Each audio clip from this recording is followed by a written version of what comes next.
Donc l'objet, c'est d'empêcher les idées libérales de se répandre dans la tradition, d'empêcher la signature d'un accord qui met l'œuvre de Monseigneur Lefebvre sous le pouvoir de Benoît XVI.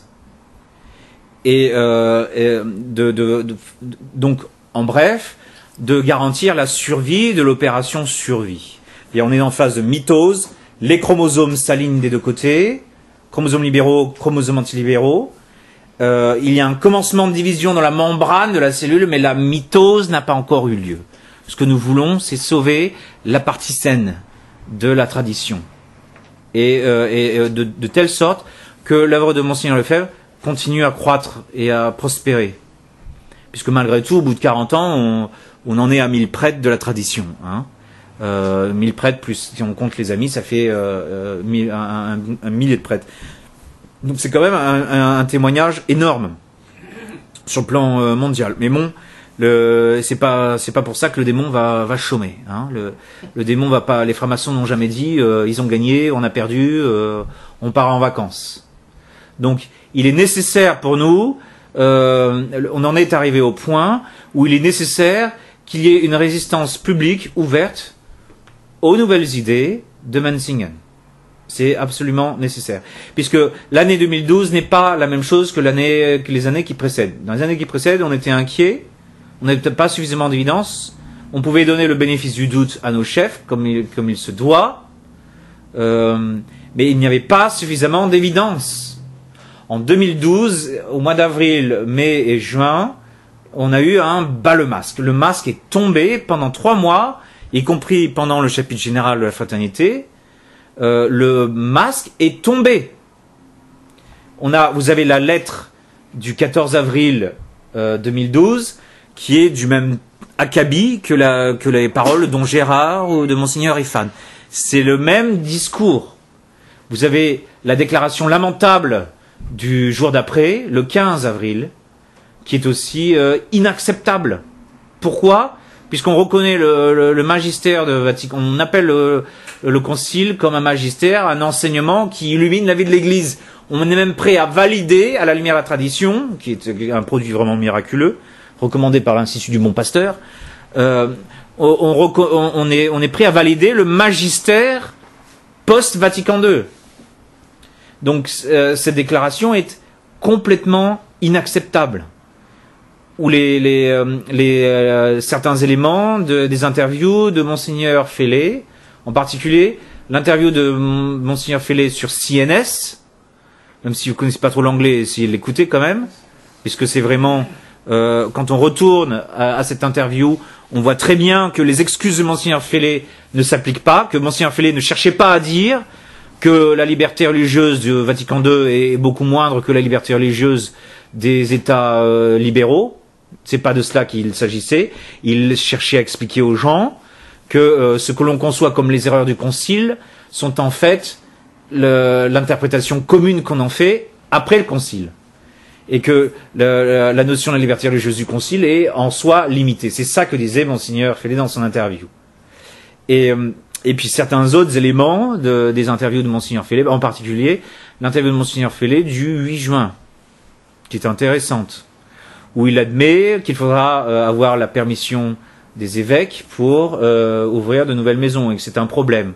Cela est repris, bien sûr, par la 5e condition du chapitre général du 14 juillet 2012. Donc, je ne vais pas élaborer là-dessus. Si vous voulez avoir plus d'éléments, vous pouvez consulter ce qui a été dit. Mais le temps est venu que pour bloquer, on est obligé maintenant de faire un coup d'arrêt, ce qu'on appelle un coup d'arrêt en langage militaire, c'est un coup d'arrêt, c'est-à-dire on fait un barrage d'artillerie, ou bien on établit des fortifications, on établit une ligne que l'adversaire ne va pas pouvoir passer à quelque chose d'impassable. Ou bien on fait une ligne de tir pour une mitrailleuse, donc c'est impossible pour un fantassin de traverser. Ouais. Donc ce qu'on fait, c'est un coup d'arrêt. On oblige Monseigneur Fellet à pédaler en arrière, à se contredire par rapport au mois d'avril, mai, juin. Donc on expose ces contradictions, puisqu'il y a maintenant un double discours. Donc cela, on expose dans l'année même de 2012, on expose les contradictions de Monseigneur Fellet. Au moment même où Monseigneur Fellet va avoir un discours qui ressemble au discours traditionnel de la Fraternité de Saint-Pédis, Monseigneur Fellet est en train de massacrer la résistance, d'expulser un évêque, d'expulser des prêtres. Donc ce qui va prochainement venir est probablement l'abbé Fiuco, à cause de sa déclaration d'avant-hier. Et d'autres prêtres vont suivre, parce que l'abbé Ortiz n'est pas encore exclu de la fraternité. Mais bon, l'abbé Vargas, les autres prêtres, moi-même, l'abbé Pfeiffer. Donc 2012 restera, comme cette année, du flip de avril, mai, juin, et du flop de septembre, octobre, novembre, décembre 2012. L'année dans laquelle un évêque aura été expulsé, l'année dans laquelle on aura refondé la fraternité Saint-Pédis. Qui n'est rien d'autre, qui ne s'appelle rien d'autre que la fraternité Saint-Pédis. Tout ce que je vous demande, c'est d'appeler la fraternité officielle, la néo-FSSPX, ou la fraternité réconciliatrice, réconciliaire, conciliatrice. Peut-être pas nécessairement conciliaire, parce qu'ils sont pas complètement conciliaires, mais disons qu'ils sont réconciliaires. Hein?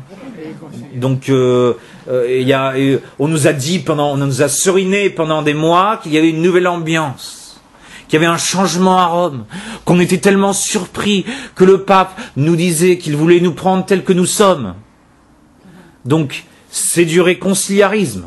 Vous voyez, c'est la fumée de la nouvelle ambiance et la fumée de la réconciliation. Donc, ce que je vous demande, c'est de ne pas nous appeler autre chose que des prêtres de la fraternité Saint-Pédis. Nous n'avons pas d'autre nom que ce nom-là. Et puisque d'une part je suis très paresseux, donc je ne vais pas me taper la réécriture de toutes les constitutions de la fraternité Saint-Pédis. Hein. Puis le matin, j'aime bien me lever aux alentours de 6 heures pour aller à la chapelle. Je vais pas me lever à 4h30 comme les capucins. Hein. Donc, je vais pas réécrire, je vais pas me chauffer à 10 degrés Celsius dans ma maison. Je ne vais pas changer mon règlement de vie. Donc, quand on est dans un prieuré, l'abbé Pfeiffer et moi, l'abbé Foucault, on dissexte à midi et quart. Et on va manger à midi et demi. Le matin, on dit prime, on fait l'oraison, on dit la messe. Donc, il n'y a pas besoin de changer. Il n'y a pas besoin de changer nos engagements. C'est-à-dire, on s'est engagé dans la fraternité. Cet engagement a été accepté validement. Notre engagement tient. Nous ne renonçons pas à ce que nous avons dit dans cet engagement. Et surtout, nous avons prononcé le serment antimoderniste. Et ça, c'est l'argument de l'abbé Colère. On a prononcé le serment antimoderniste. Et ce serment antimoderniste concerne le modernisme de Benoît XVI. Ça ne concerne pas nécessairement un modernisme théorique qui a disparu. C'est ce que j'avais lu moi à l'époque, parce que j'ai lu dans le DTC, le dictionnaire de théologie catholique, l'article sur le modernisme. Donc c'est bien, ils énoncent le modernisme défini par Pie X. Et puis ils disent les méchants étaient condamnés, Loisy, la Bertonnière, etc., Tyrrell, blablabla. Et puis l'article conclut triomphalement que 20 ans plus tard, il n'y a plus de modernisme, tout est terminé, et que grâce à Saint-Pédis, l'hérésie moderniste a été complètement écrasée. Oui. Donc mon serment antimoderniste n'est pas un serment purement théorique. Mon serment antimoderniste concerne le modernisme de Benoît XVI et le modernisme de mon évêque local, ouais, essentiellement. C'est-à-dire et du clergé local. C'est-à-dire des gens avec qui nous avons maille avec. Donc, c'est pas un modernisme en plastique que nous combattons. C'est le modernisme incarné dans la personne de Benoît XVI. Donc, mon serment antimoderniste exige que je n'ai rien à voir avec l'enseignement de Benoît XVI, que je condamne son enseignement continuellement, et de façon persévérante. Donc on ne change pas ça non plus. On va pas changer les directives de Monseigneur Lefebvre. Ils nous disent que nous citons le Monseigneur Lefebvre qui nous plaît. On leur répond, vous nous citez le Monseigneur Lefebvre qui vous plaît. Qui a raison? Quel est le Monseigneur Lefebvre qui a raison ou qui a tort? Quelles sont les citations de Monseigneur Lefebvre qu'on doit utiliser dans toute cette affaire-là? Ce qu'il faut savoir, c'est que Monseigneur Lefebvre a eu affaire à une situation nouvelle. C'est-à-dire, c'était un évêque de l'Église catholique, c'était un délégué apostolique, c'était un prélat important dans l'Église catholique, et cette institution s'est mise à couler. Ce n'est pas du jour au lendemain qu'on s'aperçoit que le bateau coule. De même que vous ne vous êtes pas aperçu au même moment de la situation qui est en train de chercher à couler la fraternité Saint-Pédis. Donc, le Monseigneur Lefebvre qui nous a donné des directives avant de mourir, qui a clairement et expressément mandaté la fraternité de ne pas se placer sous un pape moderniste, et le Monseigneur Lefebvre qui représente la dernière volonté du fondateur de notre ordre religieux. Et c'est cela qui fait foi. De même que c'est la déclaration 74, la déclaration 76 et 83, et les autres témoignages de Monseigneur Lefebvre qui font foi, bien sûr. Mais ce qui fait surtout foi dans les citations de Monseigneur Lefebvre, c'est ce qu'il nous a dit après 88, de 88 jusqu'à sa mort. Et il nous a bien dit que la signature du protocole du 5 mai 88 était une erreur de sa part, qu'il n'aurait jamais dû le faire. Donc on doit se conformer justement aux remarques les plus autorisées de Monseigneur Lefebvre. On ne peut pas citer un Monseigneur Lefebvre contre l'autre. Il y a une harmonie dans les citations de Monseigneur Lefebvre. Pourquoi? Parce que Monseigneur Lefebvre était un prélat de l'Église catholique, donc il est normal que cela prenne un certain temps pour qu'on puisse se faire une idée exacte de ce qui se passe à Rome. De même que nous critiquons les sédévacantistes quand on leur dit que c'est un problème qui est tellement complexe, on ne peut pas le résoudre par sic et non comme ça en 2 ou 3 raisonnements. C'est pas possible. Donc Monseigneur Lefebvre avait affaire à une situation complexe, mais à la fin de ses jours, et surtout après les sacres épiscopaux, Monseigneur Lefebvre a une idée bien arrêtée sur la politique de la fraternité Saint-Pédis. Et Monseigneur Fellet, même s'il est le successeur de Monseigneur Lefebvre, il reste tenu par cette prudence du fondateur. Il est obligé de suivre cette prudence du fondateur, puisque c'est un jugement qui n'est pas simplement un jugement prudentiel, comme ils le maintiennent, mais c'est un jugement de préservation de la foi. C'est-à-dire qu'on ne lit pas dans l'histoire de l'Église qu'il faille se soumettre à des évêques hérétiques. Vous voyez, on ne lit pas ça. C'est même pas cela que l'on constate dans l'histoire de la crise arienne. Les professeurs d'histoire qui ont essayé de maintenir cette thèse sont contredits par les faits. Il n'est pas possible de se placer sous un clergé hérétique. Quand le clergé anglais est devenu anglican, il est bien évident que les catholiques anglais ont dû quitter, se détacher de leur clergé anglican. Ils ont dû les abandonner, même si c'était des évêques qui étaient à un moment donné catholiques, ou même si ça a dû être des évêques qui, à leur époque, ont dû jouer sur l'ambiguïté, et ont dû dire qu'ils étaient toujours soumis au pape, alors qu'ils ne l'étaient plus. Donc il y a certainement dû y avoir des ambiguïtés à cette époque. Quand les évêques français se sont mis à jurer, il a fallu être réfractaires. Ce sont les réfractaires qui ont eu raison. Donc la même chose s'applique. C'est le même principe qui s'applique. Donc on est obligé de suivre la dernière volonté de notre fondateur, qui a été clairement exprimée à moult reprises. Donc là, vous avez un nouveau livre fait par un monsieur Fox, qui est un recueil de citations très bien mis en place. Donc ça sera probablement traduit en français. Donc consultez-le si vous voulez en savoir plus. Mais pour nous, les choses sont véritablement claires. Donc, comme il faut une résistance publique, donc ça a commencé par un groupe de prêtres. Et on fait un corps de prêtres organisé. Non pas quelque chose d'aussi étroit qu'on le souhaiterait.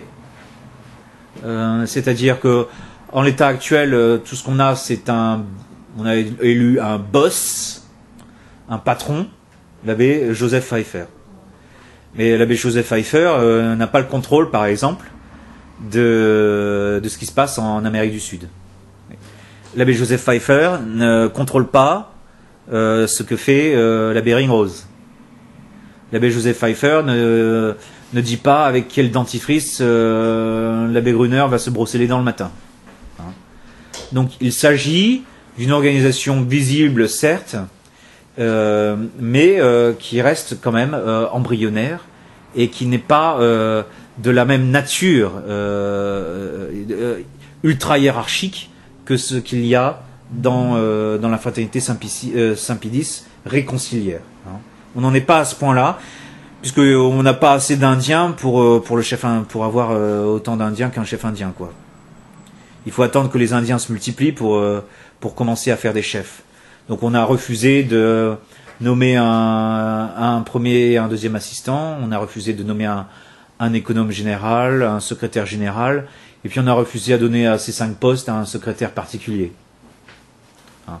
Tout ça, ces 10 postes sont remplis par l'abbé Pfeiffer. Donc, qui est un tourbillon d'activité. Hein. Donc ce qui m'arrange bien. Mais bon. Donc, vous voyez, mais l'essentiel, c'est qu'il y ait une résistance ouverte et visible. Et deuxièmement, par la grâce de Dieu et la gentillesse de Monseigneur Fellet, notre mouvement est différent de ce qui s'est passé dans le passé. C'est-à-dire, non seulement nous ne fondons pas une fraternité Saint-Glinglin, un institut de je sais pas trop quoi, nous refondons la fraternité Saint-Pédis avec le même nom, et surtout, pour la première fois dans l'histoire de la fraternité, nous faisons ce que nous faisons avec un évêque. C'est-à-dire que le bon Dieu nous donne une garantie d'avenir. Puisque tout seul, nous prêtres, bien sûr, ça serait notre devoir de confesser la foi, même sans évêque. Ou ce serait votre devoir de confesser la foi, même sans prêtre. Mais le bon Dieu sait très bien que la plénitude du sacerdoce réside dans l'épiscopat, et pas dans le sacerdoce d'un prêtre. Donc, le bon Dieu nous donne, en même temps, et c'est ça qui est très encourageant, la plénitude du sacerdoce. Et c'est l'un des signes qu'on peut dire que le mouvement est vraiment crédible. Et on m'a dit à Mentingen, pourquoi est-ce que vous associez avec cet homme-là? Un homme qui est aveuglé par sa haine envers un autre homme. Hein? Non, je m'associe à un évêque. Et je ne pense pas que cet évêque soit aveuglé par une haine précise.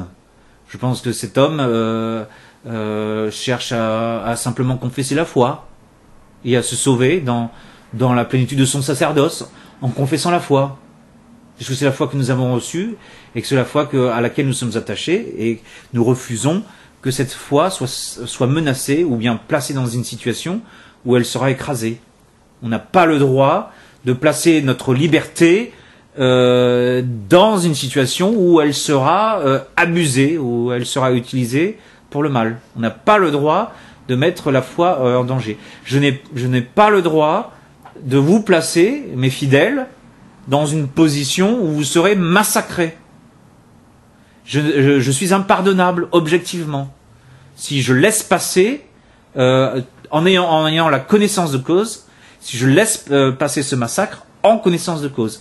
Quand on juge un criminel de guerre au sujet d'un massacre X ou Y, on le condamne parce qu'il était en connaissance de cause. J'ai obéi aux ordres, non, ça ne marche pas. Je ne peux pas laisser ce massacre se produire sans rien faire. C'est pas possible. C'est contraire à la foi, à l'espérance et à la charité. C'est contraire à toutes les vertus théologales. Et c'est aussi contraire aux vertus morales. C'est contraire à toutes les vertus. C'est contraire à l'essence du sacerdoce. C'est contraire à ce qu'a fait notre Seigneur Jésus-Christ. Notre Seigneur Jésus-Christ, qui a été crucifié sous Ponce Pilate pour avoir dit la vérité. Il a dit la vérité à Caïphe. Caïphe veut le tuer. Notre Seigneur apparaît devant Pilate. La première chose que dit notre Seigneur à Pilate, la chose la plus importante qu'il lui dit, c'est qu'il est venu en ce monde, il est né dans ce but, pour rendre témoignage de la vérité. Donc, on ne peut pas... le sacerdoce, c'est l'énonciation de la vérité. C'est le sacerdoce de notre Seigneur Jésus-Christ, c'est un sang répandu pour la vérité. Donc je ne pense pas que je suive un évêque qui est aveugle dans sa haine. Non, je suis simplement lisez sa lettre de 4 pages. Non, il s'agit d'un évêque qui rend témoignage de la vérité. Mais c'est tout, et c'est cela qui nous suffit pour savoir que nous sommes dans la bonne voie. Donc on nous dit toujours oui, mais votre machin ça va pas marcher, ça va partir en quenouille. Quelle est la situation au bout de 3 mois? Donc août, septembre, octobre, novembre. Oui, 10 août, 10 novembre. Donc ça fait 3 mois. Au bout de 3 mois, donc on va passer en revue les continents. Hein. Donc en Asie, je commence par l'Asie. Donc en Asie, on a trouvé l'abbé Narihei à Tokyo qui dit qu'il est pas sédévacantiste, qui était calomnié et qui n'est pas un prêtre sédévacantiste. Avec l'abbé Narihei, il y a d'autres abbés, un ou plusieurs, mais je pense que c'est plusieurs, qui vont nous rejoindre. Et comme d'autres abbés que je vous mentionnerai plus tard, ce sont des abbés qui attendent qu'il y ait un peu plus de garantie pour faire le saut, ou bien qui attendent que la situation se soit décantée pour prendre leur décision. Mais je pense qu'en Asie, résistance ouverte à Menzingen, 2, c'est-à-dire moi-même et l'abbé Narihei. Et puis plus tard, 2 ou plus. Donc c'est la situation en Asie. Niveau fidèle en Asie, je vais faire simplement les prêtres. Donc aux États-Unis, il y a 7 prêtres de la fraternité. Comme je suis compté en Asie, donc on va dire 6. Donc, ceux que je peux nommer, c'est l'abbé Vargas, qui est un Mexicain, qui était exclu de la fraternité cette année, il y a quelques mois, et qui a quitté le prieuré de Madrid et qui est revenu chez ses parents au Mexique.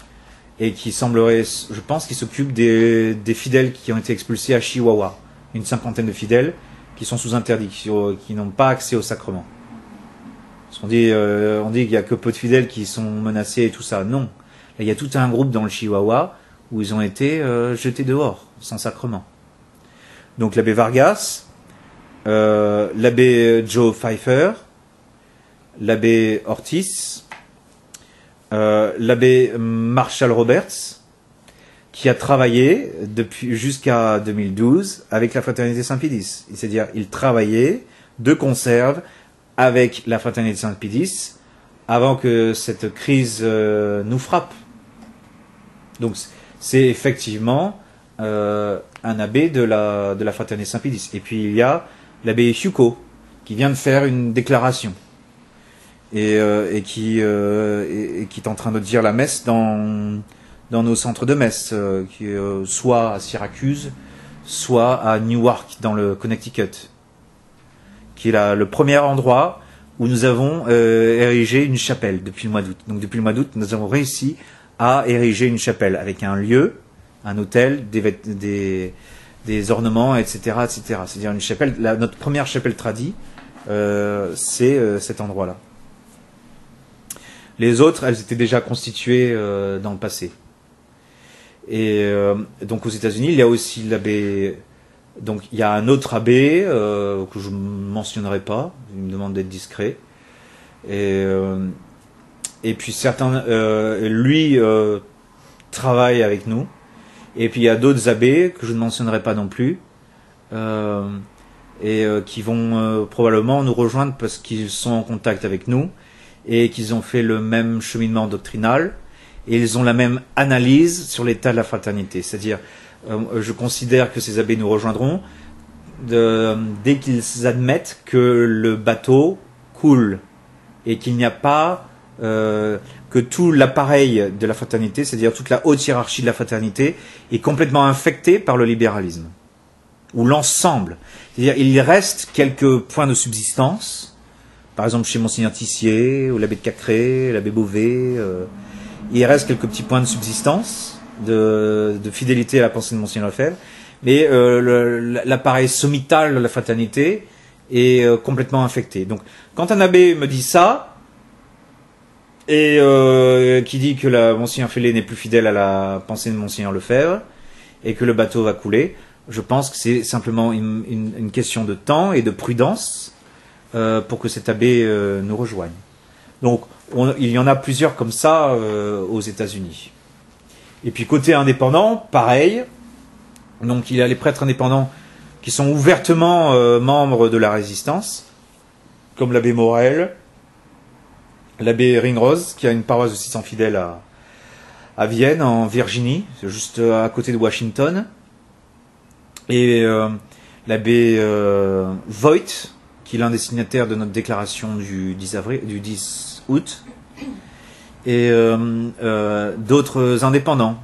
Avec certains d'entre eux, sont des cas assez spéciaux, comme Monseigneur Terence Fulham, qui était un séminariste dans mon année à Winona, qui était sédévacantiste, puis qui est devenu évêque, et qui maintenant, à cette heure, n'est plus sédévacantiste. Donc il a une petite paroisse de 50 fidèles. Il veut pas retourner au sédévacantiste. Il n'est pas sédévacantiste. Donc il met Benoît XVI dans le canon de sa messe.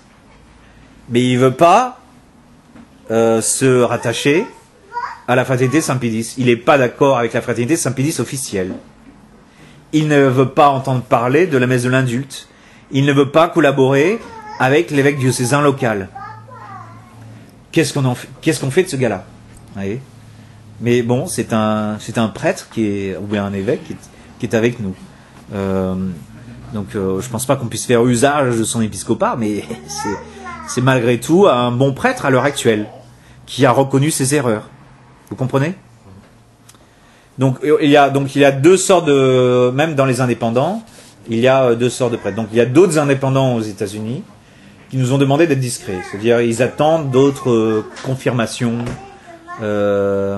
soit du côté de la détérioration de la fraternité Saint-Pédis, soit du côté de Monseigneur Williamson. Ils attendent confirmation pour se jeter à l'eau ouvertement et ouvertement se joindre à nous officiellement comme un prêtre de la résistance.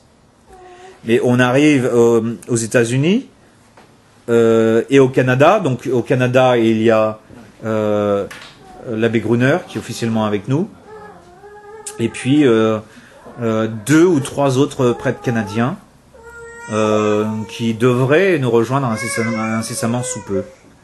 Mais cela non plus, c'est pas officiel. Vous voyez, c'est à eux de prendre leurs décisions devant Dieu en temps voulu. D'ailleurs, nous ne leur forçons pas la main. C'est-à-dire, ils nous demandent de ne pas mentionner leur nom ou de ne pas les inclure. On ne va pas les inclure.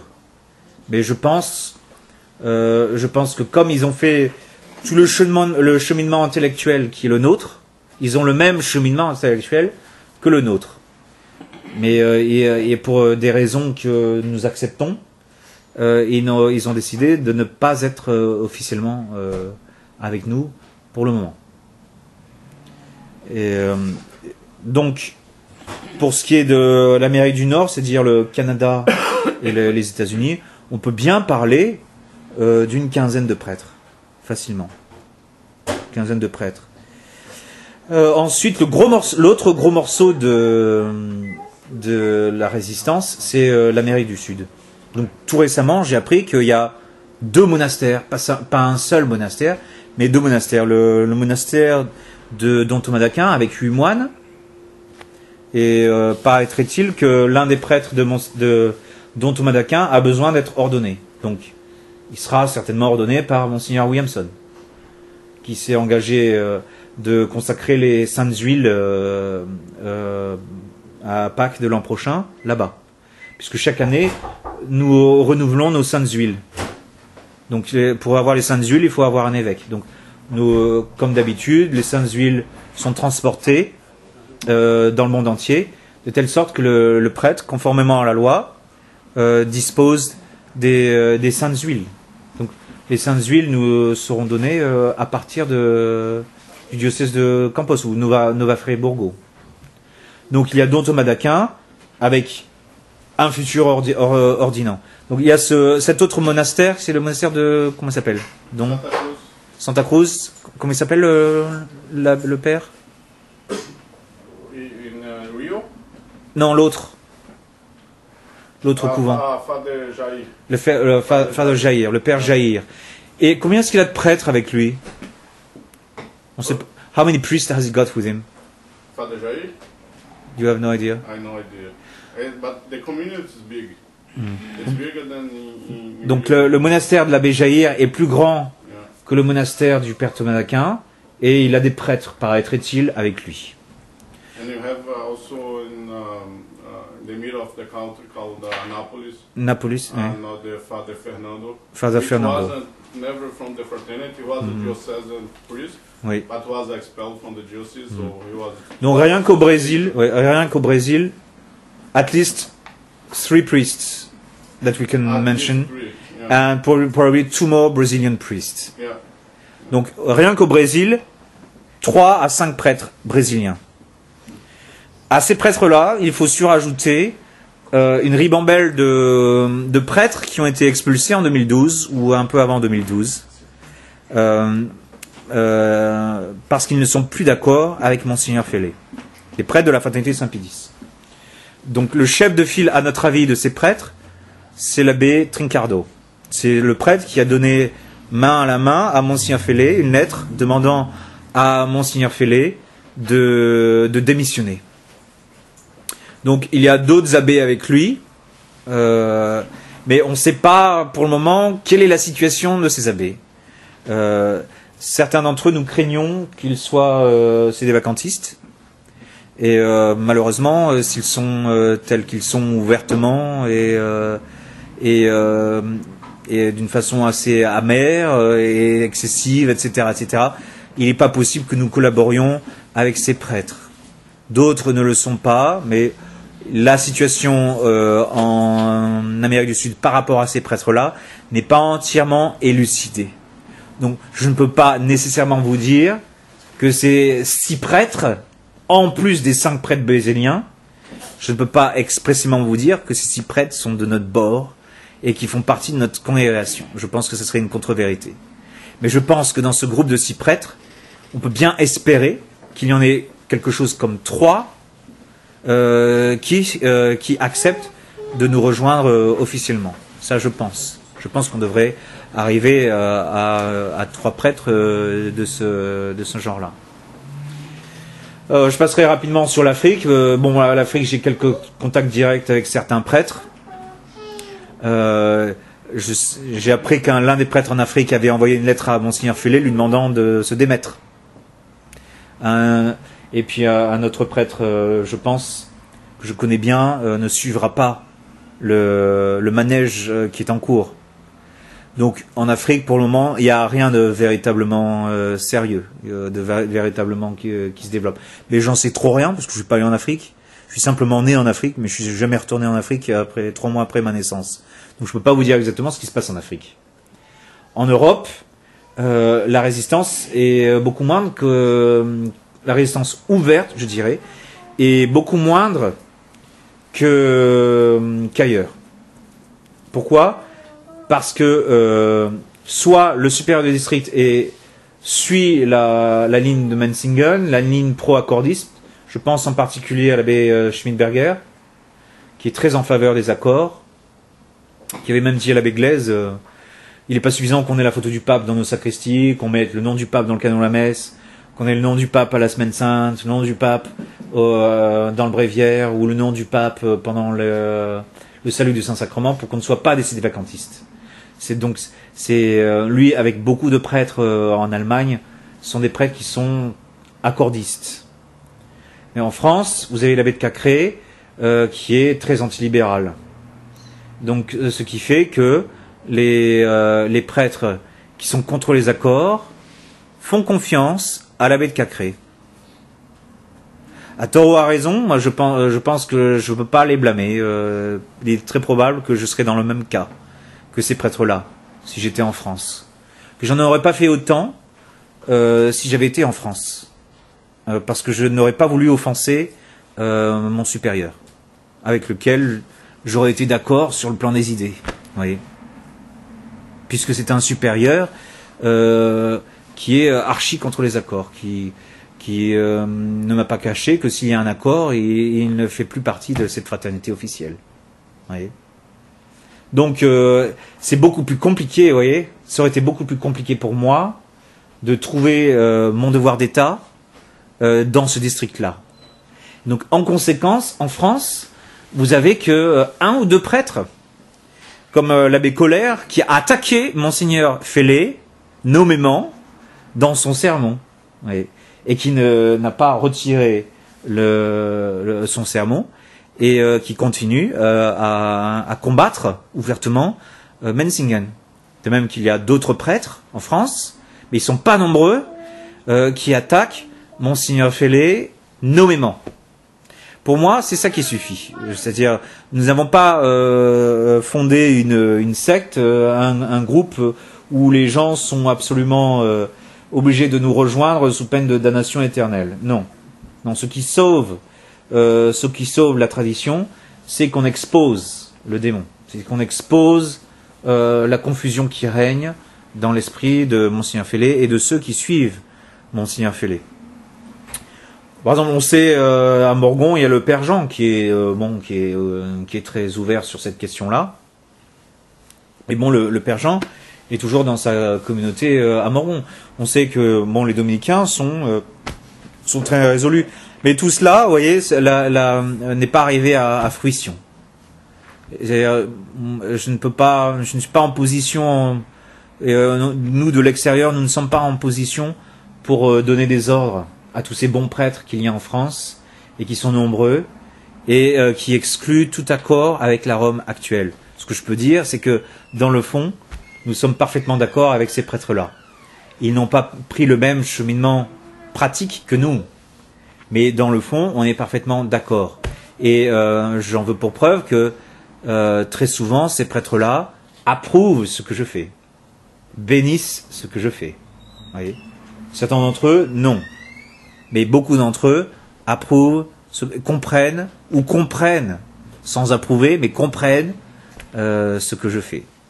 Donc je dirais qu'en France, à mon avis, il y a 4 ou 5 prêtres qui sont ouvertement, qui ne cachent pas leur opposition à la ligne de Menzingen. Dans ce groupe de 4 ou 5, j'en compte au moins 3 qui sont publiquement contre Monseigneur Fellé. Pas plus. Ce qui d'une certaine façon est un peu décevant pour un district de 170 prêtres. Ouais. Avec tous les prêtres amis. Mais la partie n'est pas jouée en France.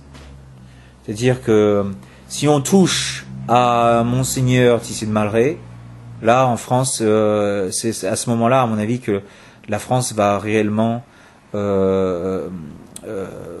se lever contre la fraternité officielle, contre la fraternité réconciliatrice. C'est à ce moment-là, je pense, que véritablement, là, il va y avoir une levée de bouclier.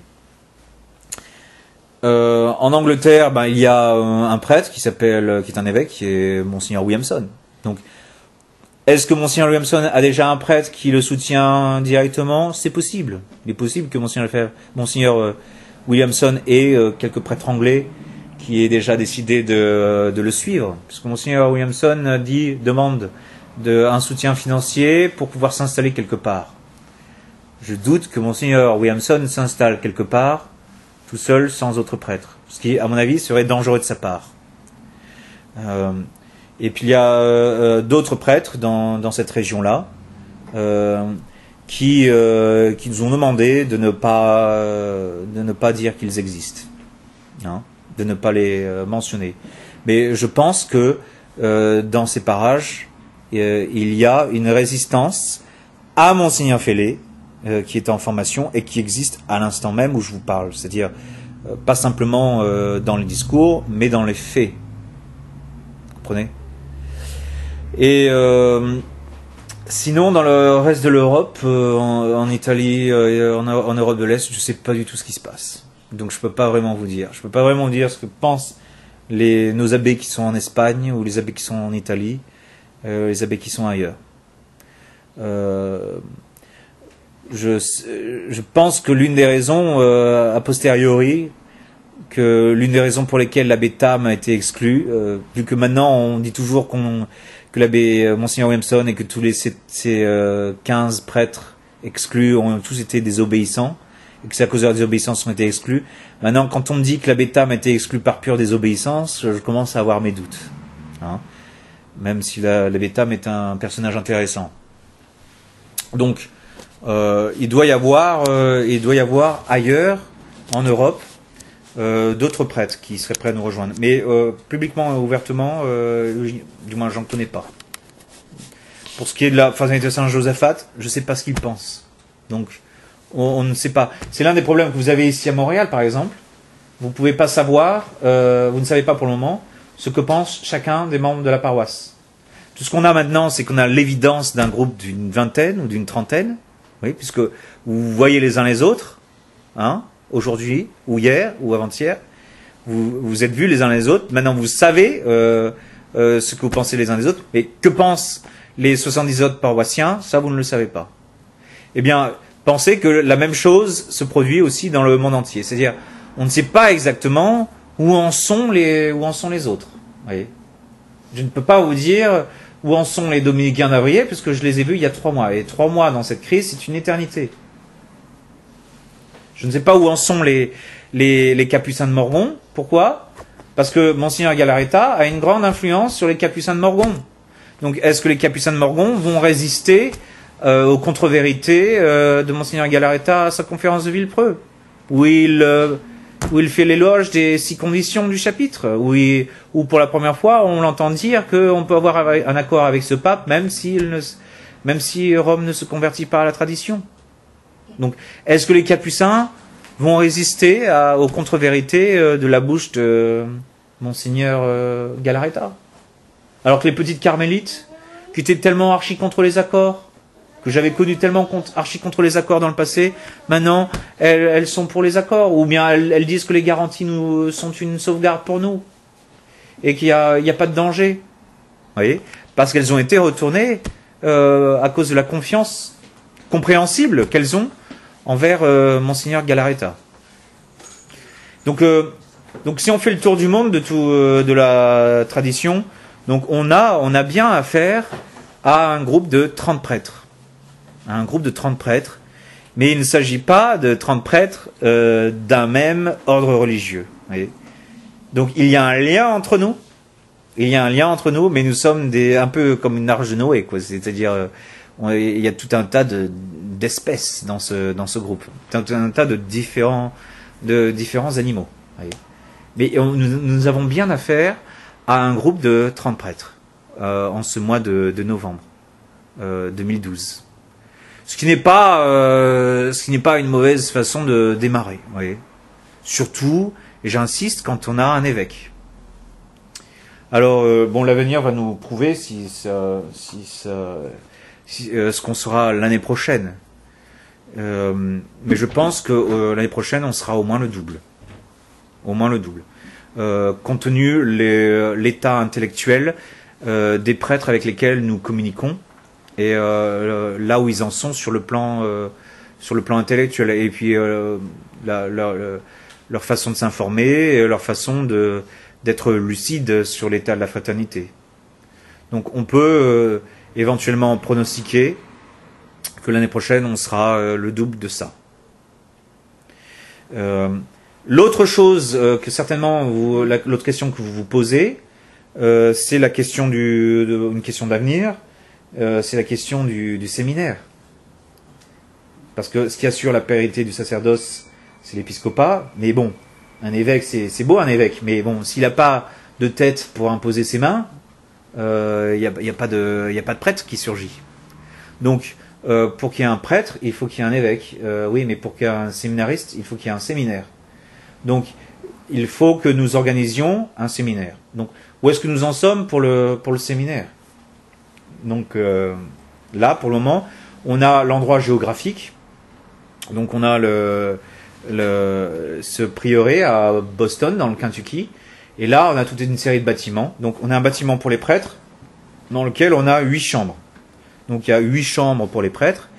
Et on a un autre bâtiment avec des cellules qui avaient été utilisées par le père Cyprien à l'époque, pendant 1 an, pour démarrer sa résistance à Don Gérard, pour redémarrer les bénédictins de la tradition. Et cet endroit s'appelle Notre-Dame du Mont-Carmel, puisque c'était un endroit qui a été destiné pour l'usage des carmélites. Mais bon, elles ne s'en sont pas servies. Mais le nom est resté. C'est pour ça que ça s'appelle Notre-Dame du Mont-Carmel. Mais là-bas, on a un bâtiment avec 16 cellules, et puis en dessous, une cuisine, des salles de classe. Et on a aussi une autre maison à côté qui est un peu en ruine, mais qui peut être restaurée, qui pourrait aussi être transformée en salle de classe. Il y a une chapelle qui peut contenir 150, voire même 200 fidèles en se tassant bien. Donc il y a aussi une chapelle sur place avec une sacristie. Donc on a une installation sur place là-bas pour démarrer, si on le voulait, si on le pouvait, pour démarrer un séminaire en octobre prochain. On a l'emplacement, on a tout ce qu'il faut pour démarrer un séminaire. L'autre question, c'est le corps professoral. Est-ce qu'on a dans les médias un corps professoral pour faire un séminaire? Donc on pense qu'un séminaire embryonnaire avec 3 prêtres, on peut arriver à se débrouiller. C'est-à-dire, ce serait vraiment pas l'idéal, mais on pourrait arriver à se débrouiller. Alors, le problème, c'est qu'un séminaire, c'est quand même temps plein pour ces prêtres-là pendant toute la semaine. Mais comme nous avons besoin de toute façon, nous avons ces prêtres aux États-Unis, donc ce seraient des prêtres qui seraient extrêmement débordés si le séminaire était ouvert l'année prochaine. C'est-à-dire, ce seraient des prêtres qui seraient obligés d'assurer les cours pendant la semaine, et le week-end, ils feraient le circuit de Kansas City, St. Mary's, Denver, ou bien ils feraient le circuit de Norwalk dans le Connecticut, New Jersey et Long Island dans l'État de New York, ou bien ils feraient le circuit Minneapolis-Montréal, ou bien Minneapolis-Winona, Chicago, ou bien ils feraient le circuit Denver-Montréal ou Post Falls, Montréal, ou Montréal-Post Falls, puisque le soleil avance dans un certain sens. Donc, ce seraient des prêtres assez débordés. Pour le moment, on tremble dans la perspective de démarrer le séminaire aujourd'hui, maintenant. Mais nous considérons sérieusement ce séminaire parce que nous avons maintenant des candidats au séminaire, c'est-à-dire les fidèles nous manifestent, certains parents nous manifestent, ou bien des jeunes se manifestent à nous, et puis aussi nous avons toute une ribambelle de séminaristes qui ont été expulsés du séminaire pour les mauvaises raisons, pour des raisons mauvaises, frivoles, injustes, et voire même pour des raisons doctrinales. Donc, que va-t-on faire de ces autres séminaristes? Donc, on démarrerait, je pense, avec une dizaine de séminaristes. Minimum. Puisque ce seraient des séminaristes qui viendraient des 4 coins de la Terre. Pas simplement des États-Unis. Par exemple, l'abbé Gruner souhaite qu'un de ses collaborateurs soit ordonné prêtre. Donc cet homme-là aura besoin de faire un petit passage au séminaire, éventuellement, avant d'être ordonné. Oui. Et les prêtres indépendants disent la même chose. Ils nous disent, bon, j'ai des jeunes gens, où est-ce que je vous les envoie? Ou bien il y a aussi le cas de séminaristes qui sont en ce moment dans les séminaires de la fraternité et qui ne sont plus du tout d'accord avec la ligne de Menzingen. que ces séminaristes représentent aussi un potentiel. Donc, je pense que si ce séminaire ouvre, il aura certainement des candidats. Ça sera pas, et ça sera un séminaire qui sera assez dénué d'argent. Mais pour le moment, la Providence, c'était l'un des arguments qui était invoqué contre nous. Vous voyez, ils vont pas durer longtemps, ils n'ont pas les fonds, ils n'ont pas les moyens. Mais vous connaissez l'abbé Pfeiffer, c'est un roseau dépensant, l'abbé Pfeiffer. L'homme est un roseau pensant, l'abbé Pfeiffer est un roseau dépensant. Ce qu'on disait des femmes avant, on peut le dire maintenant de l'abbé Pfeiffer. C'est un tourbillon de, c'est un tourbillon de, en anglais, he's a vortex, non, c'est une tornade qui absorbe. Vous voyez, vous avez un tourbillon de billets, de chèques et d'espèces, et de relevés de compte, qui est aspiré, et puis, ça se répand partout en billets d'avion, en prieuré, en chapelle, en séminaire. Donc le tourbillon Pfeiffer absorbe les fonds et est insatiable et tout se redépense immédiatement. Mais l'abbé Pfeiffer est toujours pas à court d'argent. Donc là en ce moment, il a $20 000 sur son compte en banque. Et il dit mais non, rassurez-vous, la semaine prochaine il n'y aura plus rien. Donc non, parce qu'il veut acheter les billets d'avion pour notre voyage en Amérique du Sud. Donc les fonds sont là. Je pense que on peut adopter la technique de Don Bosco, c'est-à-dire on dépense tout, parce que si on dépense pas tout, la Sainte Vierge, pour la Sainte Vierge, il n'y aura pas de raison de nous aider puisqu'on a déjà de l'argent. On peut pas dire Sainte Vierge, aidez-nous, donnez-nous de l'argent, on n'a pas d'argent. Qu'est-ce que tu racontes? Tu as $20 000 sur ton compte en banque. C'est pour ça que l'abbé Pfeiffer se dépêche de dépenser ses $20 000. Voilà. Donc, c'est un peu la mentalité américaine, où certains fidèles ils disent je vous donne de l'argent, mais vous la dépensez, quoi. Il faut que ça roule, oui. Il faut que c'est le business, quoi. Donc, nous, on n'est pas tellement comme ça, mais bon. Mais l'abbé Pfeiffer est insatiable. Donc moi, je pense que peut-être, donc je peux pas vous donner la garantie que l'année prochaine il y aura un séminaire, mais on peut pas s'empêcher d'avoir un séminaire pour rassurer les fidèles, parce que ce qui a inquiété après le Concile Vatican II et après la Nouvelle Messe, le pape Paul VI, les cardinaux Villot et tous les maçons, les francs-maçons dans le Vatican n'étaient pas très inquiets, ou les progressistes du Vatican n'étaient pas très inquiets.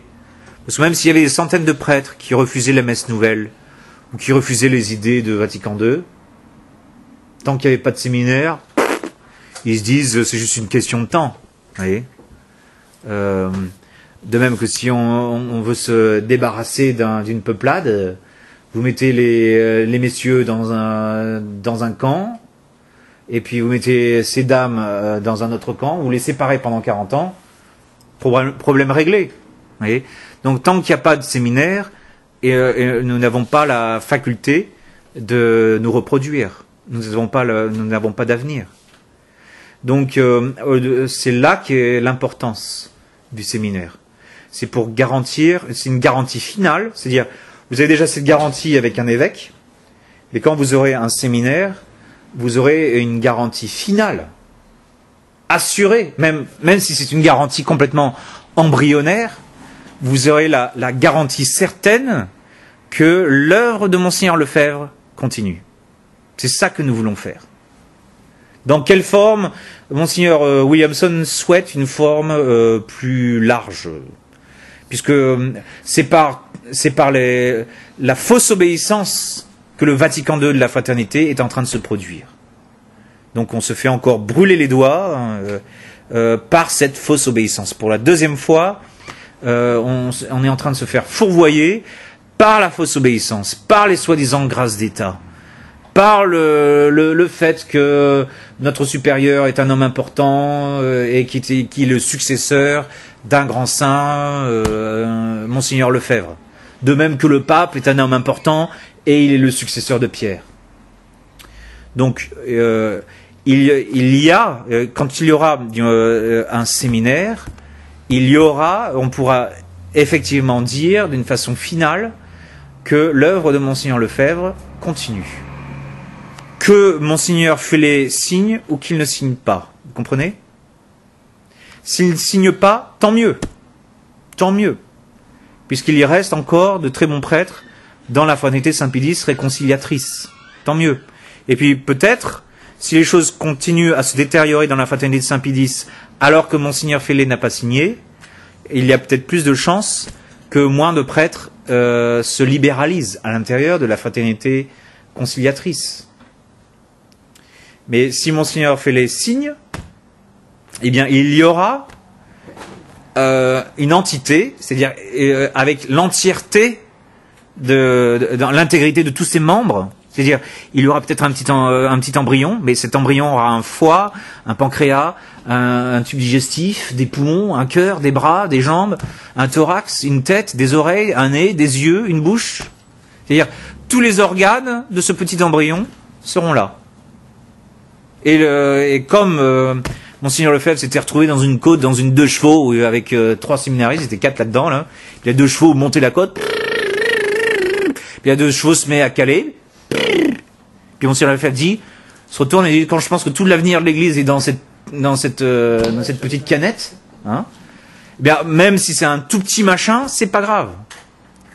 Puisque vous avez, dans cette petite 2 chevaux, il y avait effectivement tout l'avenir de l'Église, pourrait-on dire. Hein, même si on prétend pas être l'Église catholique dans son entièreté, on est juste une partie de l'Église. Mais vous comprenez ce que je veux dire. Même si c'est petit, même si l'adresse Boston dans le Kentucky, ça fait rire les gens. Parce que c'est Kentucky Fried Chicken, le Boston, moi je croyais que c'était sur la côte Est, c'est quoi ce bazar? Et puis vous regardez les photos officielles de l'endroit, ça fait un petit peu, oui, ça fait très hillbillies, ça fait très plouc tout ça. Hein. Ça fait plouc de chez plouc. On démarre vraiment au ras des pâquerettes. Hein. Hein. Mais l'essentiel, c'est que contrairement à ce qu'a essayé de faire l'abbé Philippe Laguérie, l'abbé Carlos Ruti-Gotti, ou l'abbé Bizig, ou les rédemptoristes, contrairement à ce qu'ont fait ces gens-là, et qu'ils ont tous été exterminés et massacrés, contrairement à eux, nous avons l'intégrité du corps. Avec toutes ces parties, même si c'est vraiment le ras des pâquerettes, même si c'est très bouseux, même si c'est pas vraiment BCBG, quoi. Même si on n'a pas même si les membres de cette organisation ne sont pas ce qu'il y a de plus reluisant, vous voyez.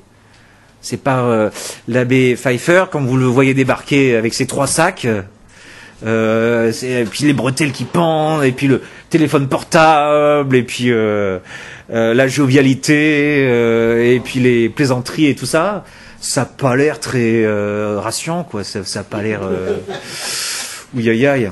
Et on dit que bon, l'abbé Chazal, c'est quand même un autre rigolo, quoi. C'est quand même pas sérieux. C'est ce que nous avait dit Monseigneur Williamson. You must understand. Vous devez comprendre que comment est-ce que je peux vous le dire? Vous devez quand même comprendre que bon, si c'était quand même des grands capitaines comme dans votre mouvement, comme l'abbé de Cacré, ou l'abbé Beauvais, ou l'abbé Morgan, bah, les gens quand même seraient rassurés. Mais là, c'est Frankie et Josie, là, c'est quand même un problème. Donc, Monseigneur Williamson est le premier à reconnaître qu'on a quand même un problème, quoi. Parce que il nous a vus de près, quoi. Donc j'ai quand même des antécédents. Donc l'abbé Pfeiffer, moi-même, est descendu. Par exemple, l'abbé Pfeiffer, il a quand même 3 églises à se reprocher, quoi. Il a construit l'église de Denver. Il a construit la cathédrale de bambou de Tagbilaran aux Philippines. Et il a construit l'église suspendue de Madras. À chaque fois, c'était complètement rocambolesque. Donc c'est normal que l'on condamne l'abbé Pfeiffer pour toutes les églises qu'il a construites. Oui. Donc nous sommes coupables de pas mal de choses. Et puis, bon, avec l'abbé Foucault, là, qui a fait sa déclaration tout récemment, on garde quand même une certaine amplitude. Mais bon, ils vont se mettre à dire, bon, ouais, l'abbé Foucault, c'est un idéaliste. Ils vont dire, bon, il est un peu simple, etc., etc. Mais bon, moi, je trouve que sa déclaration, intellectuellement parlant, c'est du haut vol. Hein. C'est pas un document écrit par un imbécile. Donc, même s'il a une voix qui est très intéressante, je sais pas comment on pourrait l'imiter en français. Il a une voix qui est très intéressante, il parle un peu comme ça, et il est très énergique. Il va toujours de l'avant. Donc c'est la voix qu'il a. Donc c'est aussi un artiste. Donc pour le moment, on reste quand même une drôle de bande, hein. Ou l'abbé Voigt, qui est aussi un personnage très intéressant parce qu'il vient du progressisme et il a beaucoup de traces de progressisme. Mais c'est un prêtre excellent. Et puis on a donc on a tout un tas d'individus dans cette. Mais en général, c'est avec ça que notre Seigneur démarre. Bon, je veux pas me comparer aux apôtres, non. Mais en même temps, notre Seigneur Jésus-Christ a choisi des Galiléens, quoi. Donc, est-ce qu'il y a quelque chose de bon qui peut venir de Boston dans le Kentucky, hein? Est-ce que vraiment on peut imaginer que la restauration de l'œuvre de Monseigneur Lefebvre va se faire à partir de Boston, Kentucky? That is the question, hein? C'est vraiment. Donc voilà, c'est tout ce que je voulais vous dire. Pour le reste de notre position doctrinale et de ce qui est en cours, donc là, je pourrais mentionner 2 documents. Donc le texte de Monseigneur Galarreta sur la crise, hein, qui s'éternise, belle marquise. Donc ce qu'il y a de mauvais dans ce discours, c'est que nous n'excluons pas un pape qui ne se convertisse pas. Donc il n'exclut plus la voie pratique sans conversion doctrinale de Rome. Qu'il n'y ait pas un retour de la part de Rome d'un prochain pape à la tradition, dans la théologie, dans les principes, dans la foi, dans l'enseignement. Dans ce cas-là, mettons que ce pape veut permettre la tradition. Mettons que le loup veut permettre aux brebis de vivre indéfiniment. Quelles sont les conditions qui nous permettraient, nous les petites brebis, dans ce cas-là hypothétique, hein, d'accepter ou d'arriver à une normalisation canonique avec les loups. Donc vous comprenez bien, la position de Monseigneur Galarreta n'est pas la même que Monseigneur Fellet. Il y a Monseigneur Fellet, quand on lui dit j'exclus tout accord pratique avec Benoît XVI dans l'état de son esprit actuel et dans son comportement moderniste actuel, Monseigneur Fellet nous dit pour qui tu te prends, va-t'en, dehors. Parce que quand j'ai parlé à l'abbé Nelly au téléphone, je lui disais mais monsieur l'abbé, je suis complètement tout d'accord avec la Rome à cause de son état là. Réponse à Benelli, mais pour qui tu te prends mon petit François, hein? Ce n'est pas la position de Monseigneur Galarreta. Monseigneur Galarreta, c'est une position centre-gauche. Donc c'est pour la première fois, maintenant, il admet l'hypothèse. Il peut y avoir une hypothèse. Eh bien, en vue du bien que nous pouvons faire, point d'interrogation, qui sont énormes, point d'interrogation, cela, il ne faut pas le nier non plus. À mon avis, c'est une amélioration. C'est-à-dire, il est possible maintenant, Monseigneur Galarreta, pour la première fois, concède qu'on peut faire un accord pratique. Mais ça reste une hypothèse. Comme Darwin disait, Darwin n'a jamais pontifié sur l'évolution. Darwin a pontifié sur l'évolution en disant c'est une hypothèse. C'est-à-dire il pontifiait sans pontifier tout en pontifiant. Donc maintenant, plus personne ne se rappelle que c'est une hypothèse. Hein? Maintenant, c'est un dogme. Mais au départ, c'était une hypothèse. Ben, c'est un petit peu pareil dans le cas de Monseigneur Galarreta. Et Monseigneur Galarreta dit, bon, si le chapitre se réunit et qu'il décide d'avoir cet accord pratique, ben, il est impensable que la majorité se trompe dans la matière de prudence. Et si cela par hasard, donc retour à l'hypothèse, par un impossible, eh bien tant pis. On va faire ce que la majorité pense. C'est-à-dire, si le chapitre général devient un chapitre général à tendance libérale, parce qu'il est impossible que Monseigneur Fellé mette des gens qui pensent comme lui après 18 ans de supériorat. Hein. Donc si par impossible le chapitre général est infiltré par des libéraux, eh bien même si le chapitre général prend la mauvaise décision, il est impossible que le chapitre général se trompe. Et ça c'est mortel, puisqu'on connaît un autre chapitre général composé par 2500 évêques, et qui s'est bel et bien trompé. C'est le chapitre général de l'Église catholique, le Concile Vatican II. Comment peut-on dire à l'avance que si la fraternité, Saint Pédis fait son Concile Vatican II, comment peut-on dire, prévenir les fidèles à l'avance, que s'il y a un Vatican II dans la fraternité Saint Pédis, il faudra accepter les décrets du Vatican II, la fraternité. Alors ça, je ne comprends pas.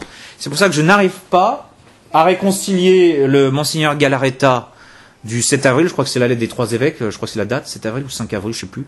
Je n'arrive pas à réconcilier ce Monseigneur Galarreta avec le Monseigneur de Galarreta de Villepreux. Je n'arrive pas à réconcilier le Monseigneur de Galarreta qui nous a mis en garde en octobre de l'année dernière, de façon si claire, que moi je pourrais pas m'exprimer mieux que lui. Je n'arrive pas à réconcilier le Monseigneur Galarreta d'octobre 2011 avec ce Monseigneur Galarreta de Villepreux, même si le reste du texte est rempli et truffé de caveats. Bon, l'autre point du texte, c'est que Monseigneur Galarreta vous demande de faire confiance aux 6 conditions du chapitre. Alors là, courage, puisque rien que la première condition est inacceptable, puisqu'on ne s'est jamais battu pour la liberté pour nous-mêmes. C'est Don Gérard qui a toujours prétendu qu'il aurait la liberté, toute liberté des enfants de Dieu, de conserver sa prédication antimoderniste. On sait ce qu'il en est advenu de cette liberté de reprendre publiquement les fauteurs d'erreur. On sait à répétition ce qu'il est advenu de cette liberté. Et que notre première, et je dirais même, ça pourrait être notre seule condition, c'est le retour de Rome à la tradition. Cette première, deuxième et troisième condition sine qua non représente l'abandon des 40 ans de cette condition sine qua non de Monseigneur Lefebvre, qui est le retour de Rome à la tradition. Rien que cela suffit à montrer aux fidèles que les 6 conditions sont lamentables. Je ne parle pas du fait qu'on ne mentionne qu'un seul évêque. Je ne parle pas du fait qu'on soit prêt à laisser les tribunaux, même les petits tribunaux, le menu fretin des tribunaux, aux cours romaines, pour décider, par exemple, à la lumière du nouveau code de nos mariages. Je ne parle pas de fait qu'on n'exclut pas, qu'on souhaite seulement être exempt des diocèses, ou bien que la fraternité soit contrôlée par le pape avec droit de veto, avec une commission romaine qui fasse dans l'avenir ce qui a été fait à la fraternité Saint-Pierre. Même si Monseigneur Galarreta le nie peut-être dans son discours, c'est bien verbas stant ut sonant. Les 6 conditions stant ut sonant. Elles disent ce qu'elles disent dans le texte. Et donc c'est une mauvaise loi, une loi qui a besoin d'une telle réinterprétation après coup, c'est une mauvaise loi. Autant jeter ces 6 conditions à la poubelle, chose que Monseigneur Galarreta refuse de faire. Alors que Monseigneur Tissier m'a dit que le chapitre général était un désastre et qu'il n'accepte pas ces 6 conditions. Donc il faut bien faire attention justement. Monseigneur Galarreta étant centre-gauche, donc vous n'aurez pas exactement le même discours chez Monseigneur Galarreta que chez Monseigneur Fellé. C'est une nuance. Il y a beaucoup de nuances dans la position de Monseigneur de Galarreta. Et l'autre texte, c'est le sermon de Monseigneur Fellé à Écône pour la Toussaint. Donc essentiellement dans ce sermon, il dit « J'étais trompé par Rome ». C'est-à-dire, moi je suis contre Vatican II comme vous et moi, et je suis contre la nouvelle messe comme vous et moi. Mais Rome m'a fait croire qu'il m'accepterait avec mon refus de Vatican II et mon refus de la nouvelle messe. Et donc vous comprenez ce qui s'est passé. C'est que naturellement, je cherchais à lutter en signant contre Vatican II et contre la nouvelle messe. Mais là, ces méchants romains, là, ces loups rugissants, se sont mis à me mettre comme condition l'inacceptable. Comment moi pourrais-je jamais vous trahir en acceptant ce que Rome me propose, c'est-à-dire d'accepter le concile et de reconnaître la nouvelle messe. Impossible, jamais je ne trahirai Monseigneur Lefebvre, jamais je ne trahirai la ligne de la fraternité. Ceux qui m'accusent injustement. Tout cela pour vous faire oublier que le signe à vendre reste en face de la maison de la fraternité Saint-Pédis. Que la fraternité Saint-Pédis est toujours à vendre au prix des 6 conditions. C'est pas, le débat n'est pas de savoir si on est pour ou contre Vatican II ou la nouvelle messe. Le débat, c'est de savoir si on peut signer ou pas signer dans l'état actuel des choses. Donc, Monseigneur Fellet, dans son sermon, élude le problème de cette crise.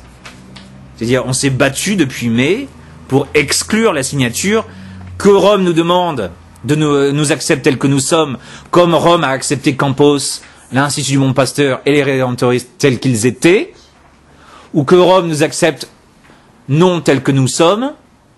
Ce n'est pas ça qui constitue l'objet du débat. Donc, le sermon de la Toussaint de Monseigneur Fellet élude le débat essentiel. Hein, c'est la question de la conversion de Rome. Ça, il l'élude à nouveau. Donc, il va continuer à entretenir la crise dans la fraternité. C'est-à-dire, il ne résout pas le problème. S'il veut résoudre le problème, il doit simplement dire « j'exclus tout accord avec cet homme-là ». Point barre, point final. Et les 6 conditions, je rejette les 6 conditions. Je rejette ma déclaration du 15 avril, je rejette la lettre du jour qui précède. Ce qui est intéressant, c'est que le Titanic a été heurté par l'iceberg à 11h40 le 14 avril, et il a coulé le 15 avril. Le 14 avril, Monseigneur Fellet répond aux 3 évêques, et le 15 avril, il fait une déclaration finale. C'est intéressant, comme parallèle. Et c'est le 100e anniversaire. Hein. C'est pas le 97e anniversaire. Pour le 100e anniversaire, il répète exactement le scénario du Titanic. Et beaucoup d'entre nous disent que le bateau de la fraternité prend eau. Oui. Mais bon, contrairement aux ingénieurs du Titanic, on ne peut pas vous donner de date. On ne peut pas vous dire dans 2h30 le bateau sera sous l'eau. Ça, on ne peut pas le dire. On n'a pas cette chance-là. Mais le fait que le bateau prend eau, c'est une évidence. Donc, Monseigneur Fellet doit retracer son chemin et faire un nettoyage. Et surtout, il doit infléchir la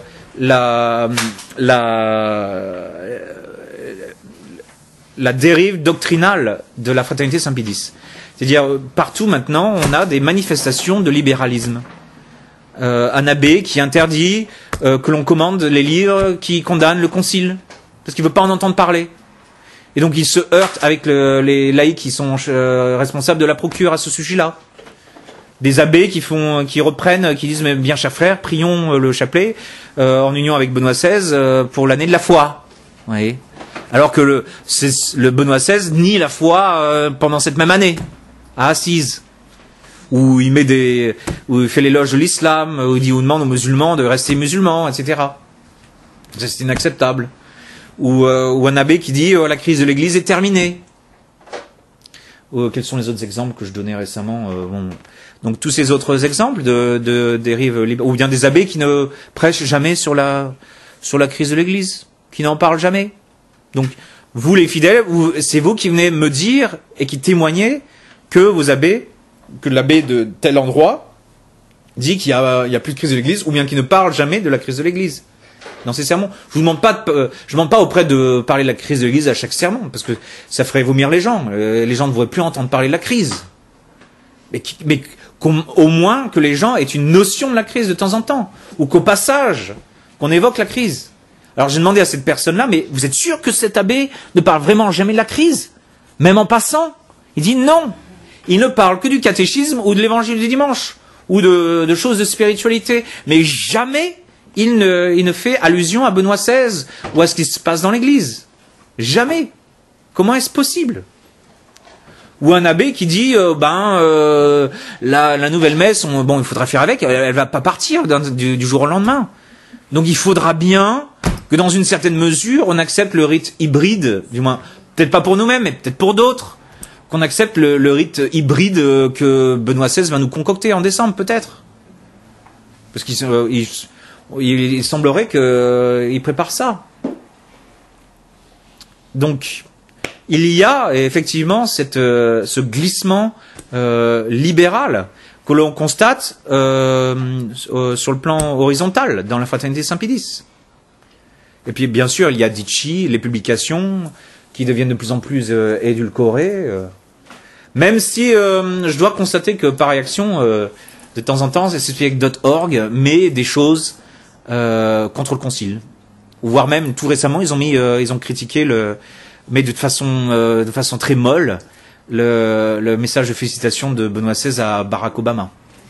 Donc ça je le constate et je m'en réjouis dans une certaine façon, avec des caveats. Mais on n'en est plus au temps où l'on prenait l'Osservatore Romano, la documentation catholique, ce qui émane de la presse officielle. On n'en est plus au temps où on analysait ce qui émane de Rome et on communiquait aux fidèles ce qui se passe mal à Rome, pour que les fidèles continuent à savoir que Rome a perdu la foi. Ma propre sœur pense que Benoît XVI est très bien, parce qu'elle fait confiance à Ditchy. Vous voyez ? Et ça, c'est pas normal. C'est absolument pas normal. Puisque dans le passé, on informait les gens. Il y a une désinformation. C'est un péché par omission. Une désinformation est en cours au sujet de ce qui se passe au Vatican. Et ça, on ne peut pas le nier. Regardez Ditchy et vous en avez l'évidence. Et Ditchy n'est pas comme les autres sites internet, c'est le site officiel de Menzingen. Donc, on a cette dérive doctrinale. Vous avez par exemple l'abbé Troidec qui cite Benoît, qui a cité aux grandes dames de la plupart des bons prêtres du district de France, qui s'est mis à citer Benoît XVI dans son livre sur la famille. On ne peut pas citer ce pape sur la famille, c'est pas possible. Ou bien d'autres exemples, les mystères lumineux. Mais bon, donc ici aux États-Unis, moi je suis avec l'abbé Pfeiffer aux États-Unis. Chaque semaine, on a des fidèles, et vous êtes les derniers à nous avoir informés que votre prêtre vous a dit que allez à la messe moderne si vous voulez. De toute façon, elle est valide, elle est pas si mal que ça. C'est ça qu'il vous a dit, n'est-ce pas? Oui. Qu'est-ce qu'il a dit exactement? C'est-à-dire que quitter, mais où va-t-on si on quitte? Oui, quitte. Il y a beaucoup de bien. Il y a beaucoup de bien dans la voilà. Donc c'est pas si mal que ça. C'est pas si mal que ça. Voilà. Donc c'est vous qui nous rendez ce témoignage. Donc ces autres témoignages que je vous donne, c'est des témoignages que les fidèles locaux nous ont donnés. Ce n'est pas des élaborations que je fais ou des exagérations que je fais. C'est vous, chers fidèles, qui nous donnez ce témoignage. Et au vu de ce que vous voyez sur le plan local, vous nous appelez au secours. Vous voyez ? Donc c'est en fait une répétition de l'état de nécessité appliquée à la fraternité Saint-Pédis. De même qu'on applique maintenant à Monseigneur Fellé le même traitement qu'on applique à Monseigneur, à sa sainteté le pape Benoît XVI. Je peux vous dire que quand j'ai dit ça à Monseigneur Fellé, il n'était pas très content. Hein. Eh bien, on applique l'état de nécessité maintenant. À cause de ce que vous constatez, on est obligé de commencer à appliquer l'état de nécessité par rapport à la fraternité réconciliatrice. Donc vous avez ce double aspect. Cet aspect-là n'est pas traité par Monseigneur Fellé. Tant que Monseigneur Fellé fait la même chose que Benoît XVI, c'est-à-dire qu'il laisse faire la destruction doctrinale de la tradition, eh bien on ne peut pas suivre Monseigneur Fellé. Quand bien même, je dirais, Monseigneur Fellé se met à dire des choses qui sont parfaitement vraies et conformes à ce que disait Monseigneur Lefebvre, à la position de Monseigneur Lefebvre, tant que Monseigneur Fellé refuse de faire cesser les idées libérales, refuse d'empêcher cette marée noire d'idées libérales dans la tradition, on ne peut pas faire confiance à Monseigneur Fellé. Monseigneur Fellé doit maintenant dire la vérité, revenir sur les contre-vérités qu'il a énoncées et faire cesser les contre-vérités des prêtres locaux, ou bien de l'abbé Pflüger, ou de l'abbé Lenné, ou bien de tous les prêtres qui racontent des bêtises. Il doit les empêcher. De même que les bons papes antérieurs faisaient cesser les erreurs qui étaient enseignées par les mauvais prêtres ou les mauvais évêques, ou les mauvais fidèles. Ça fait partie de l'office d'un supérieur. Et je pense que c'est la tâche la plus essentielle. Outre le fait que Monseigneur Fellé nomment des prêtres qui sont de tendance libérale au haut poste, ou remplace les prêtres qui étaient censés être des prêtres très fidèles à la position de Monseigneur Lefebvre, qu'on avait Black, par des prêtres qui feront automatiquement ce que Mensingham décide, diront automatiquement ce que Mensingham décide, comme l'abbé John Fullerton, que je connais bien. Voilà, donc c'est tout ce que je peux vous dire pour le moment, que je pense que vous vouliez savoir, en plus de notre position doctrinale. Donc s'il y a des questions en français. Ben, moi, je viens juste d'arriver. Ah oui. Bah, il va faire. Donc, non, on va. Bah, vous avez l'enregistrement là, donc vous l'écouterez ce soir, je pense. Ah, d'accord, voilà. ouais. Oui. Donc, y a-t-il des questions? On m'a dit plusieurs fois, comme quoi, c'est pas à nous de juger, à savoir si le papier est valide ou si, concernant le pape, comme quoi, à propos des échanges entre la SSPX et Rome, que ben, c'est pas à nous les fidèles. Il s'agit d'un accord pratique. Ouais. C'est le raisonnement de l'abbé Rostand à Post Falls, c'est-à-dire la décision de signer un accord avec Rome, c'est une décision pratique. Toute décision pratique appartient à un supérieur d'un ordre religieux qui prend la décision pratique. Vous pouvez demander ça aux marins français de la bataille de Trafalgar. La décision pratique de s'y prendre de telle façon contre l'amiral Nelson relève, du moins la bataille de Trafalgar relève est une décision pratique pour l'amiral. Cet amiral qui prend la décision pratique, c'est l'amiral de Villeneuve. Donc, on doit faire confiance à l'amiral de Villeneuve. Bon courage. La flotte française est au fond de l'océan. Oui. C'est pas parce que un supérieur prend une décision pratique que cette décision pratique lui appartient en temps normal, c'est vrai, que cette décision pratique va être la bonne. Ce que nous savons, c'est que la décision pratique de nous placer sous la Rome actuelle est un désastre. Elle nous enverra nécessairement par le fond, puisqu'on a vu que la flotte du Bon Pasteur, la flotte des Redemptoris et la flotte de Campos, de même que la flotte de Don Gérard et de l'abbé Bizig et de Mater Ecclésié et de tous les autres, toutes ces flottes-là ont été envoyées par le fond par le même amiral, qui a envoyé, de même que l'amiral Nelson a envoyé par le fond la flotte danoise à Copenhague, il a envoyé la flotte française par le fond à Aboukir et il a envoyé la flotte française par le fond à Trafalgar. Il va continuer tant qu'il vivra, tant que Nelson vivra, il continuera à envoyer par le fond la flotte adverse. Voyez, sauf si on trouve un amiral français qui a un cerveau. Oui. Mais il n'y en avait pas à l'époque. Suffren était mort. Donc c'est pas parce que un chef est un chef, c'est un comportement de sectaire, ça. C'est pas un comportement catholique.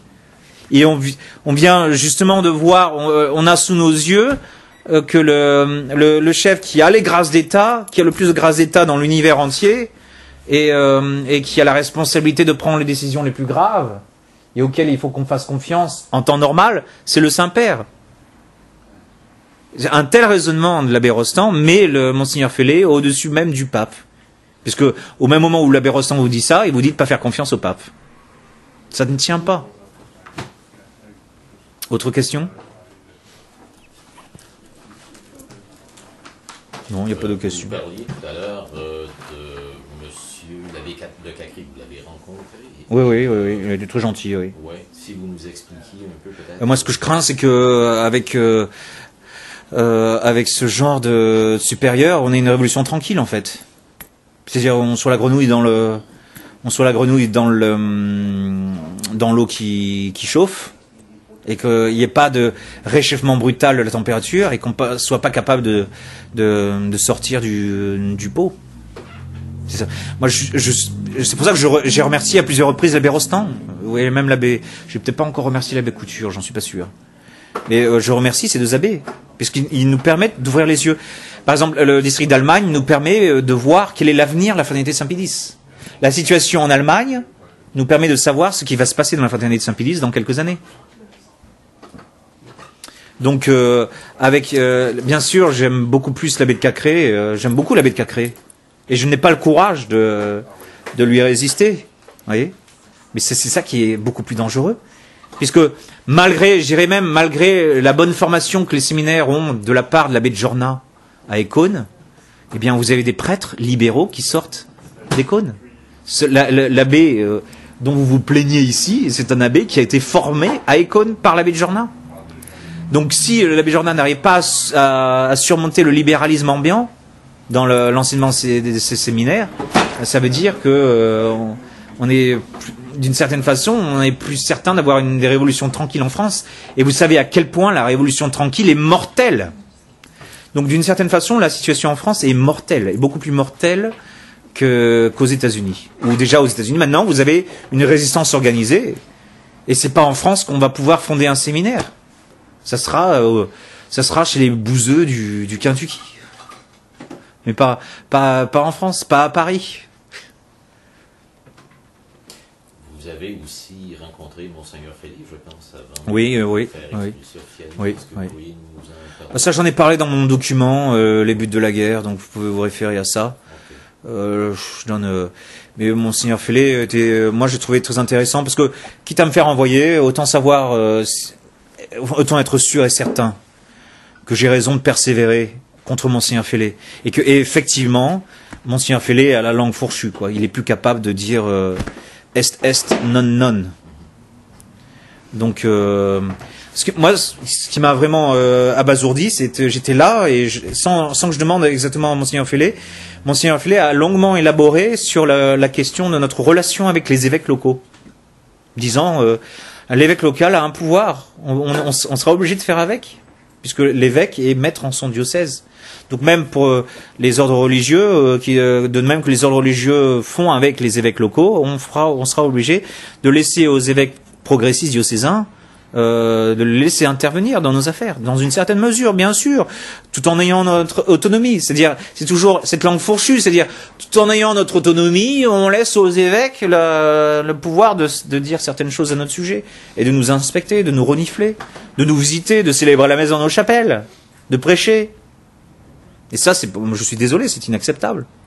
Mais dans tous ces sujets-là, on voit chez Monseigneur Félix une langue qui se divise, quoi. Et ça, je ne peux pas l'accepter.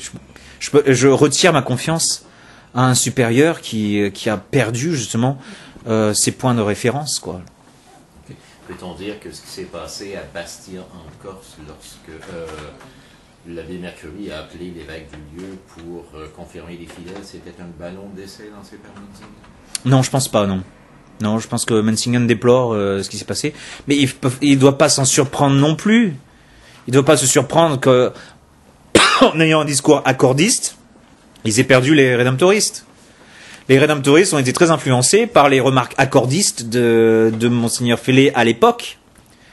Et alors, comme Monseigneur Félix n'était pas prêt à faire le saut, il a condamné les rédemptoristes à l'époque. Et c'est quand même ces remarques qui ont incité les rédemptoristes à faire ce qu'ils ont fait. De même que les fidèles de Chicago nous disent que leur prêtre cessait de parler de la crise. Donc l'évêque de Chicago a mis 3 centres de messe indultes autour de notre paroisse.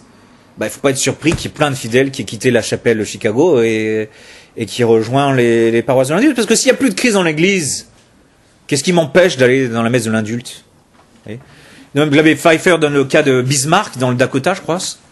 Et il y a un groupe de fidèles, un tout petit groupe de fidèles, et l'abbé Rostand a dit de toute façon ils ont la maison d'indulte là-bas, qu'est-ce que ça change, on va pas aller se casser le dos pour juste un tout petit groupe de fidèles. Ils ont la maison d'indulte. Ils sont tombés. Ça a vraiment choqué l'abbé Joseph Pfeiffer, ça.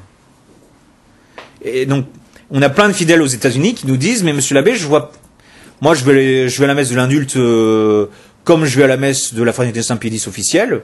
Vous pouvez pas m'en faire le reproche puisqu'il n'y a pas de différence. Il n'y a pas de différence dans les sermons, et je trouve même que le sermon de la messe de l'indulte est plus vigoureux que le sermon de l'abbé un tel et un tel dans ma paroisse. On a plein de fidèles aux États-Unis qui nous parlent comme ça. Et c'est ça qui nous inquiète plus que la question des accords. Vous voyez ? Puisque la question des accords est simplement une conséquence de notre délitement, de notre virage. Vous voyez ? C'est une simple conséquence. Quand vous parlez du virage, là vous dites que les sermons sont plus vigoureux ailleurs Oui, que dans la fraternité officielle, oui. que dans la fraternité officielle. Mais qu'est-ce qui se passe au juste? C'est la question que je me pose. Qu'est-ce qui se passe ? Qu'est-ce qui leur a pris ? Quelle mouche les a piqués ? Par exemple, j'ai eu l'abbé Godwin, qui est dans le Latin Mass Magazine, c'est un Calvin Goodwin. Je pense qu'il a plus d'aplomb que beaucoup de prêtres de la fraternité de Saint-Pédis, parce que à Saint-Nosé, il y avait la messe d'ordination d'un prêtre de la fraternité de Saint-Pierre, et devant l'évêque progressiste de Saint-Nosé, il a fait l'éloge de Monseigneur Lefebvre pendant tout son sermon. L'évêque progressiste local, et c'est un archi-progressiste, a dû digérer et avaler un éloge dithyrambique de Monseigneur Lefebvre par l'abbé Calvin Goodwin, qui est un prêtre de la fraternité Saint-Pierre. Moi, je ne pense pas que beaucoup de prêtres de la fraternité Saint-Pédis seraient capables de faire la même chose. Oui. Moi, j'ai été témoin où j'ai entendu qu'il y a eu quelques conflits avec l'abbé Fox. Connaissez-vous l'abbé Fox? L'abbé Fox, oui. L'abbé Fox, c'est... On verra. L'abbé Fox a fait ce sermon avec la fable d'Ésope, le scorpion. Donc le scorpion est un scorpion, même s'il est au milieu de la rivière et il transporte la grenouille. Il va tuer la grenouille, même si même la grenouille. Non, c'est la grenouille qui transporte le scorpion, pardon. Donc la grenouille lui dit: mais je suis en train de te transporter. Ne vois-tu pas que si tu me tues, on va tous les deux mourir? Et les scorpions lui disent: mais je suis désolé, moi je suis un scorpion. Donc il est dans ma nature de tuer. C'est parce que je suis un pauvre scorpion. Je peux pas me retenir, j'ai du venin et puis et j'arrête pas de fabriquer du venin, donc je suis obligé de t'injecter avec du venin. C'est comme ça. Je t'en veux pas personnellement, mais il faut absolument que je te tue. Et donc c'est la même chose avec Benoît XVI. Il est nécessaire que Benoît XVI, dans la position où il est et avec les idées qu'il a, nécessairement fasse ce qu'il fait. C'est comme, je sais pas moi, si on met de l'eau dans le réservoir d'une voiture, ben c'est nécessaire que la voiture n'avance pas. Oui. On peut pas faire autrement.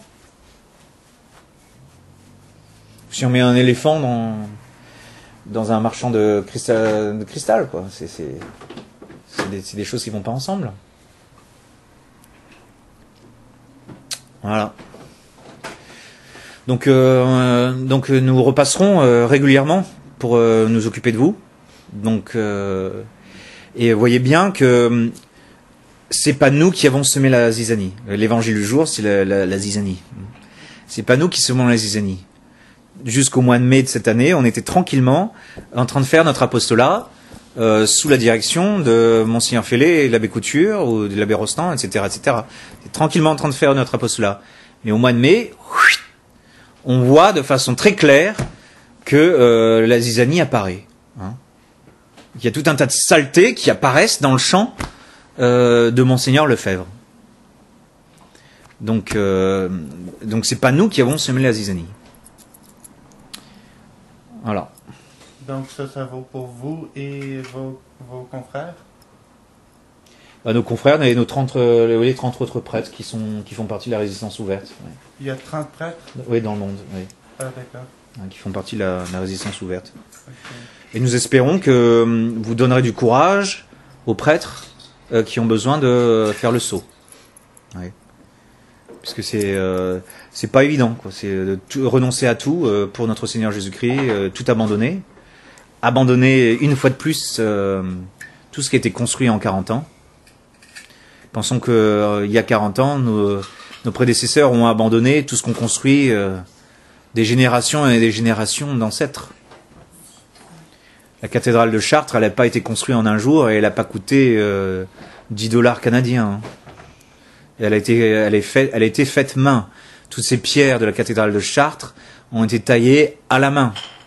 Et ils ont été transportés par voie animale. Elles ont été montées par tout un tas de gens qui couraient à l'intérieur des des grues pour construire cette cathédrale. Donc elle n'a pas coûté 2 centimes, la cathédrale de Chartres. Mais on ne peut plus l'utiliser. C'est plus possible. Et la même chose est en train de se produire avec risque de se produire, ou est en voie de se produire, avec toutes les propriétés et toute la richesse immobilière de la fraternité Saint-Pédis. Voilà. Et donc, à propos du Monseigneur Williamson, je suppose le sujet a peut-être été traité plus tôt, mais... Bon, Monseigneur Williamson nous assure qu'il exercera son pouvoir sacramentel pour les ordinations, les confirmations, voire même les consécrations d'évêques, les saintes huiles, etc., etc. Donc vous avez une assurance de ça. Mais Monseigneur Williamson n'est pas intéressé, n'a pas envie de faire une organisation aussi contraignante que la fraternité actuelle. C'est-à-dire parce que à cause du problème de la fausse obéissance. Ça fait la 2e fois que Vatican II se produit avec la fausse obéissance. Donc il aimerait bien avoir des garanties que ça ne va pas se produire une 3e fois. Donc je comprends le raisonnement de Monseigneur Williamson. Je ne sais pas exactement comment on va faire, parce qu'on a quand même besoin d'un séminaire. On a besoin de. Donc je ne pense pas que Monseigneur Williamson nie la nécessité d'un séminaire. Je ne pense pas qu'il nie la nécessité d'ordination ou de tout ça.